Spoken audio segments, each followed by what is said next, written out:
नमस्कार, मी उल्का उद्धव पटवर्धन. उल्काच किचनमध्ये आपणा सर्वांचं स्वागत आहे. आज आपण एक वेगळा पदार्थ बघणार आहोत. पदार्थ म्हणजे असं की आपल्या घरात काहीतरी नेहमी उरतं. कुठे थोडी आमटी उरते, कुठे उसळ उरते, भाजी उरते. मग अशा वेळी काय होतं, ती खायची कोणी? किंवा मग घरात अगदी 2-3 माणसं असली तर खूपच प्रश्न येतो. मग आणि रोज एकट्यानं शिळं खायचं, कोणाला घालायचं, असा सगळा प्रश्न येतो. मग ह्या अशा ह्याच्यापासून आपण जर त्याच्यातून वेगळा पदार्थ केला, चवीचा पदार्थ केला, तर तो सगळीच जण खाऊ शकतात.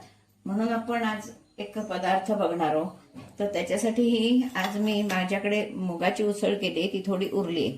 तर त्यापासून मी तुम्हाला एक पदार्थ करून दाखवते. पदार्थ म्हणजे थालीपीठाचा प्रकार करून दाखवणार आहे.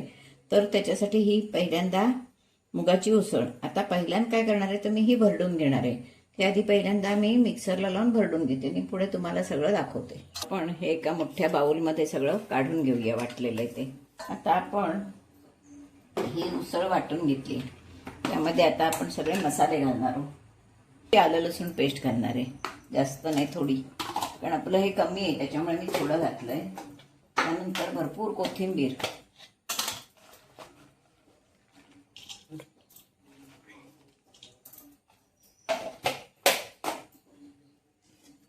ओली मिरची घातली तरी चालते, पण मी ओली मिरची घालणार नाही, मी लाल तिखट घालणार आहे. पण ओल्या मिरचीचा बऱ्याच जणांना त्रास होतो. ह्या उसळीत सगळं आपण घातलेलंच आहे, त्या मानानं साहित्य घालायचं. खूप टेस्टी एकदम प्रकार होतो हा. तिखट घातलंय, हळद घातलंय, हिंग, जिऱ्याची पावडर घालणार आहोत, पावडर, त्यानंतर जिरा पावडर,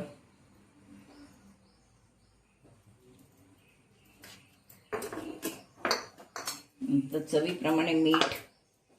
तर आपण पिठं घालणार आहोत, तेवढ्या पुरेसंच मीठ लागणार आहे. मीठ घातलंय. बारीक चिरलेला कांदा, तो आपण जितका घालू तेवढा त्याच्यात चांगला लागतो कांदा. बारीक चिरलेला कांदा. आता आपण त्यामध्ये थोडं ज्वारीचं पीठ घालणार आहे, 1 चमचाभर मोठा ज्वारीचं पीठ घातलंय.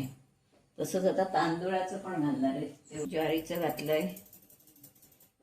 2 चमचे तांदळाचं पीठ घातलंय. अगदीच अर्धा चमचा असं बेसन घालणार आहे. आता आपलं हे सगळी पिठं घालून झालेली आहेत. आपण हे कालवून घेणार आहोत. पाणी घालून आपण हे पीठ कालवून घालणार. त्याच्यात थोडंसं तेल घालणार आहे, पण थोडं तेल घालणार आहोत, 1 चमचाभर. आपण एकजीव करून घेणार आहोत. लागलं तर पाणी घालायचं. सगळं मी आता भिजवून गोळा करून घेते. अगदी लागलं, आवश्यक वाटलं तरच पाणी घालायचं. ही एक पोळी होती, ती सुद्धा मी भरडून घेते, ती पण मी त्यामध्ये घालणार आहे. म्हणजे एकदम आपलं हे खुसखुशीत असं थालीपीठ होईल.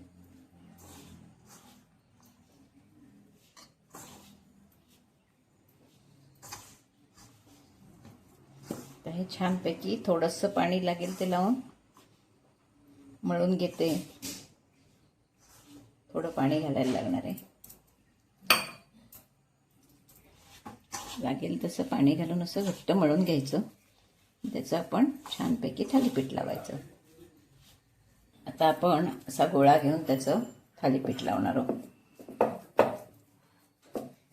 एकदम मस्त प्रकार नाश्त्याला, खूपच सुंदर लागतो. एकदा केलात तर परत परत कराल. मुद्दाम त्याच्यासाठी आमटी भाजी उरवाल.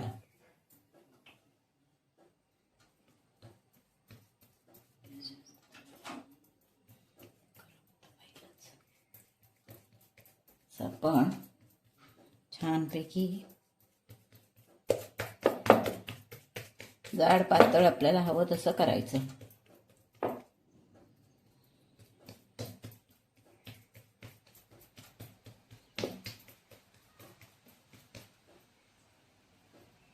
थालीपीठाला होल पडतो तसे होल पडायचे. त्याच्यातून व्यवस्थित शिजलं जातं. तेल आपण घालतो ते सगळीकडे लागतं आणि थालीपीठ छान शिजलं जातं.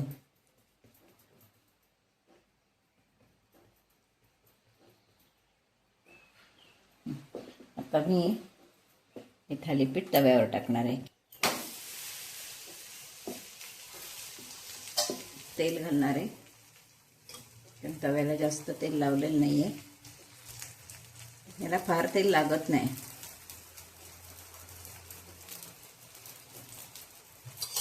म्हणजे आपण ठेवणार आहे. आपण छानपैकी उलटं सुलटं करून भाजून काढणार आहोत. आपण हे परतून घेऊया.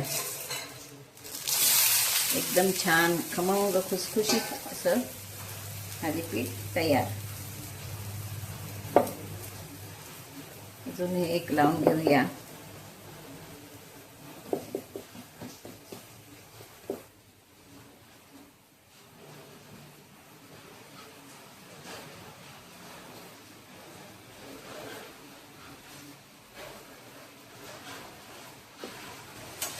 थोडं परतायला हवंय. छान खमंग करून घ्यायचं आहे बघा. असं खुसखुशीत होतं ते.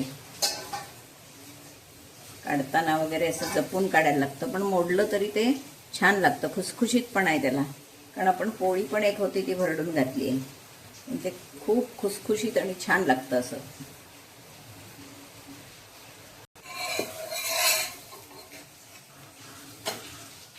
मोडणार काढून घेते. आपण दुसरं टाकूया.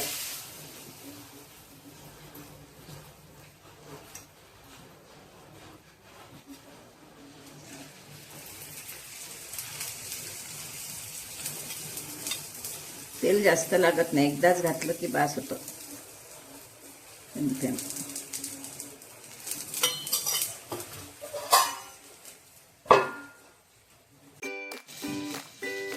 असं हे आपलं मुगाच्या उसळीचं थालीपीठ. म्हणजे आता समजा उसळ आमटी उरली तर त्याचं काय करायचं, तर असं आपण काही ना काही करू शकतो. याच्यातून आपल्याला बरेच प्रकार करू शकतो आपण. याच्यातून वेगवेगळे प्रकार मी तुम्हाला दाखवणार पण आहे, वेगवेगळे प्रकार करून. पण म्हणजे एकानंच उरलेलं खायला नको, सगळ्यांच्या पोटातही जातं आणि त्याची चव भन्नाट येते. नक्की हे सगळं करून बघा, कारण आमटीचं आपण यामध्ये मसाले घातलेलेच असतात आणि परत आपण हे सगळं घालतो मसाले पिठं, त्याच्यामुळे त्याचं पौष्टिकताही वाढते आणि चवही सुंदर येते. नक्की करून बघा आणि आवडलं तर लाईक शेअर सबस्क्राईब करायला विसरू नका. धन्यवाद.